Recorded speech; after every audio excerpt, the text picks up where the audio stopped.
mõned head korrad Viimsi piiril Noa restorani?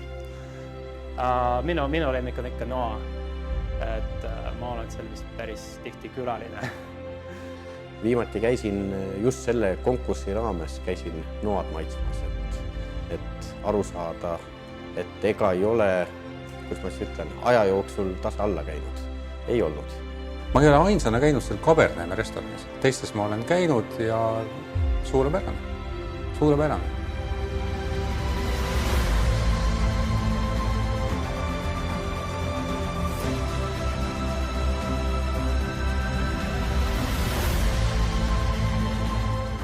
Noa, mis on otse mere ääres tormiga, väga soe selline pelgupaik. Jaa, ma olen muidugi kõigis käinud ja lähen kindlasti veel. Toiduga on hästi, teenindusega on hästi, interjööriga on hästi, et tegelikult ei olnudki midagi eestlase moodi ette heita. Pigem jääb üle ainult kiita, nii et ma lähen sinna veel. Tehku aga järgmisi lahti Eestis ja toogu see Michelini tärn meile. See on meie turismile oluline. Martti Siimann, Marko Zucker ja Tõnis Siigur moodustavad täiesti teistsuguse ettevõtjate kolmiku, kellest ühel on kogu aeg kiire.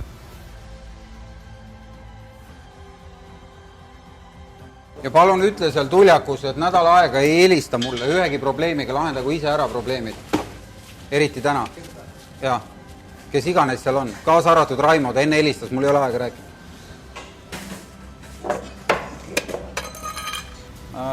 Üks põhilisi probleeme, mis meil igapäevases töös on aeg. Meil on aega liiga vähem ja ma arvan, et sealt tingitult on tekkinud hästi palju probleem. Mul võib tunni aja pärast siin, kui sai ei kerki, on minu jaoks probleem. Ma andsin küll parima endast, aga võib alati juhtuda, et pärm on vana või ei toimi täpselt niimoodi. Et ajas ongi küsimus. Aga nüüd kujutage ette, kui mul oleks veel ekstra 10 tundi, siis ma suudaks uuesti teha ja oleks probleem lahendatud, aga reaalselt meil ei ole mitte kunagi seda ekstra 10 tundi. Alati on 2 päeva puudu. Martti, Tõnis ja Marko teevad restoraniäris tõelist tähelendu. Kui 70% selles vallas alustajatest kõrbeb, siis nemad on väga edukalt käivitanud juba 3 omanäolist restorani. Oko, Noa ja Tuljak. Oma edu saladust mehed ei varja. Meid nagu iseloomustab paar sellist ühist omadust, et meile meeldib see asi, mida me teeme. Meile meeldib hästi süüa, teeme seda, mida armastame ja armastame seda, mida teeme.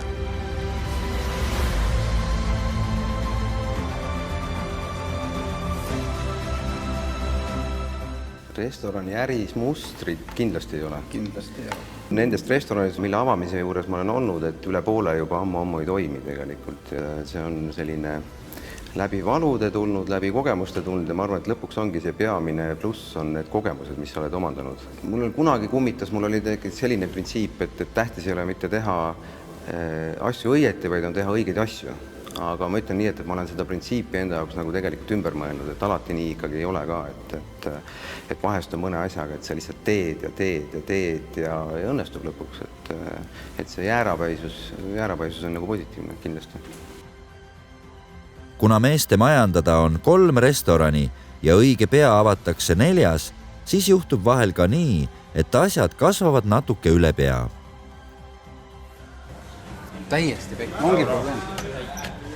Kuule, rääkige, kas värske pärm tuli või? Ootame siia kaupa. Ebareaalne, saiad selle kui värin, no ei hakkagi kerkima.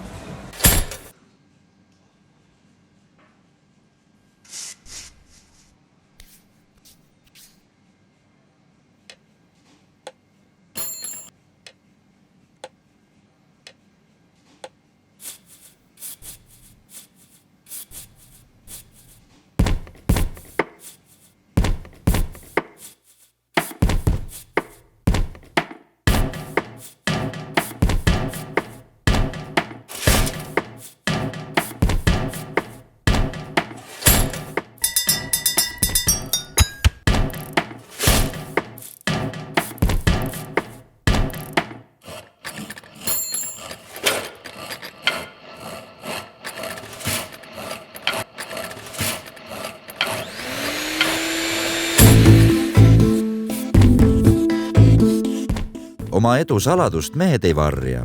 See seisnebki orkestri sarnaselt perfektselt kõlama pandud meeskonnatöös. Minu meelest on Tõnis, Martti ja Marko just need inimesed, keda võiks nimetada müüdimurdjateks. Tegemist on kohtade valikuga, mis ei ole vanalinnas, isegi mitte kesklinnas, kohati isegi mitte linnas. Et 3 meest toimetavad koos, ei ole aastate jooksul riidu läinud. Kliente ei meelitata odava hinna ja muude lubadustega, vaid ainult hea toidu, naudingute ja positiivse suhtumisega.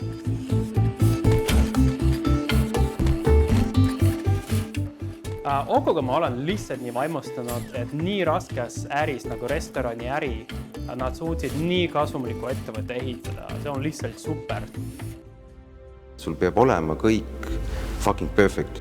Alates kahvlist, ellu suhtumisest ja siis sa saadki selle tegelikult selle õige tulemuse. Sa ei saa alavääristada, et mingi asi on nüüd rohkem tähtis, mingi asi on vähem tähtis. Et me proovime igas asjas nagu täiuslikkuseni.